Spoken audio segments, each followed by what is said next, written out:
The story about how it all came about is long, and I've told it before. I had some incredibly, what you might call paranormal. They're not para, they're actually normal, but they're paranormal compared with the human perception of normal, which is very different to what is normal. So it was like something happened to me. And like I said, it's a long story about it built up. You imagine that you're living your life, and you're living your life in a bubble, and within that bubble is your reality. And then someone comes along and without any warning pops the bubble. And suddenly information, concepts are pouring into your conscious mind in a way that's so massive, it's like pressing too many keys on a computer. The computer freezes, I can't process this information, it's too much, and that was like it for me.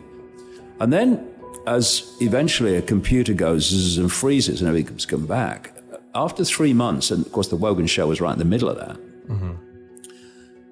the computer unfroze. And people were saying to me, I thought you'd gone mad, you're the same David. I've always known, I appeared to be, but I wasn't. I was the same, basically I am now, but I saw the world completely differently. I could see how dots connected instead of how things seemed to be random and apart from everything else. And the whole thing changed. But, you know, I have this phrase I've used in one or two of the books. Life tends to give you your greatest gift, brilliantly disguised as your worst nightmare. And when I look back at that time, because of the Wogan show and all that stuff, I got the most extraordinary, historic levels of ridicule. I couldn't walk down the street in Britain without. Yeah, I don't think people nowadays could quite grasp that, but it's like trending on Twitter. Do you know what I mean? Yeah. It's yeah. But weirdly, what a gift. So I couldn't go into a bar. A comedian only had to say my name, no joke necessary, and they got a laugh.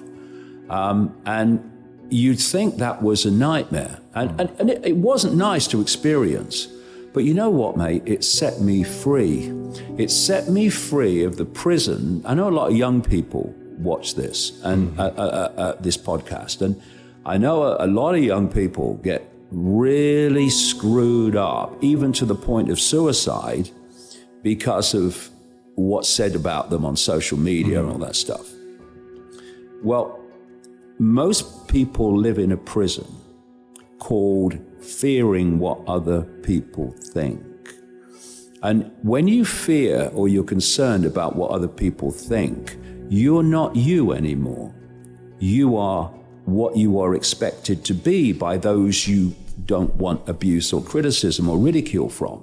So you conform to the norm, so that you're not called crazy. You're not laughed at in the street or laughed at on social media and all that stuff. And you have gone. You're now a construct of someone else's version of what you should be. And most people are not saying what they really believe. They're not living their life as they really want to live it, because they fear what will other people think. What will the people at work think? The people down the bar? What will my mother say? And all this stuff. But when you are faced with the scale of ridicule that I went through, you've got a choice. You can end up in the corner, shaking, or just withdraw from the world, or you can come out honed in the fire. And not really honed in the fire. It's basically, I know exactly what you mean, not becoming something so much as letting go what was imprisoning you before, which is the fear of what other people think. So when people ask me a question, I don't go through mental gymnastics. How do I put this in a way these people will think I'm okay or credible or sensible or intelligent or something, or won't think I'm mad? I just say what I feel. And if people, you know, don't like it, well, they can do the other thing. That's quite fine with me. And it set me free. And so, you know, I get enormous abuse on the internet stuff, as well as enormous support now. But it goes in one ear and out the other. It doesn't affect me, because what I would say to, you know, young people that are affected by this, you're the one with the power the power is not with the abuser, it's with the receiver in how they receive the abuse. Mm-hmm. And you can say, you can fall apart because they're saying this stuff about me. And that's a reaction to it that's going to destroy you. Mm-hmm. Or you can say, I don't give a fuck. It's weird. I would say to these kids, just very quickly, you cannot overestimate. You cannot overestimate the power of not giving a shit. Because people are kept in line. They're kept in line in what they say, what they do, by giving a shit. You know, people that get upset by what people say about them online do so because they give a shit. People won't expose this death cult, which it is in the end. They're freaking evil. They make psychopaths look like fucking, Mary Poppins, these people. Mm-hmm. But they won't expose them because they fear the consequences of exposing them. I don't give a shit. And therefore, that's why that book's like that. And other people wouldn't write it because they think, well, what are the consequences of me writing this? And consequences, another prison that people live in. Instead of doing what they feel to be right and what they know to be right, and just doing it, because people say, oh dear, what do you think the consequences of writing that book were going to be? I don't give a shit. Because if I consider consequences of doing something that I believe to be right, I'm actually considering compromising doing what I believe to be right because I fear consequences for me. No, you do what you believe to be right. Consequences are a prison because if you're all the time considering consequences, you'll always persuade yourself there's a very good reason not to do what you believe to be right because the consequences seem too much for you to accept.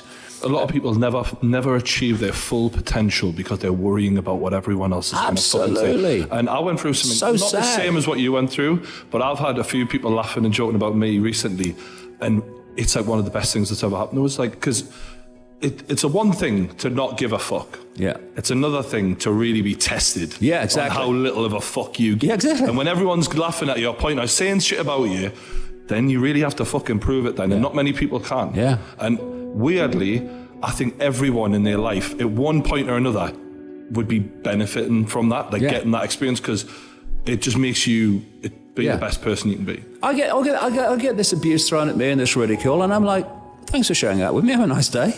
Can't give a fuck. Yeah. And because you don't have to. You don't have to be affected by other people. You can choose not to be. That's when you get your mental strength from within you and not from what other people think of you and tell you you are. Exactly. That's when abuse and praise just become the same thing. And that's that poem, that Rudyard Kipling. Yeah, Rudyard Kipling. You treat those fucking two imposters just the same. That's exactly what they are. Twin imposters. They are twin imposters. You can tell me I'm God's gift to the world, and you can tell me I'm a complete idiot and arsehole, and I'll receive both in the same way. We do live in a time where there aren't many solutions offered for that. And some people say you're a harbinger of doom or whatever, the kind of guy who just, and I actually, hearing what you just said then, and I'm not accusing you of that, I see now why you feel you can say those things. But I guess the interesting side to that for me is we are debasing where a lot of people derive their happiness from, which would be the idea of a family, which is responsibility towards others, and the idea of a collective society, which is responsibility towards others. And so there has to be an element of giving a shit for other people. But I am often left with a bit of not an empty feeling, because I find you very compelling, but quite a, well, what's the point then? Sort of feeling after I hear a lot of what you say. Do you know what I mean? No, it's. And I don't mean that to get at you. One of the major areas that I write about is the nature of reality and how our perceptions become our experience. So, if you go into that level, I write enormous amount and talk enormous amount about solutions, because a few people control the human race and the direction of the human race, because the human race has given its power to those people, given its power away. People are giving the consciously or unconsciously, or both. You know, they're giving their power away to internet trolls. I mean, I said the other day on the internet, it's not you that needs the help; it's the trolls. Yeah. You know, I mean, so. What do you think of this troll that said this about? Well, they're horrible. So what are you letting them affect you for then?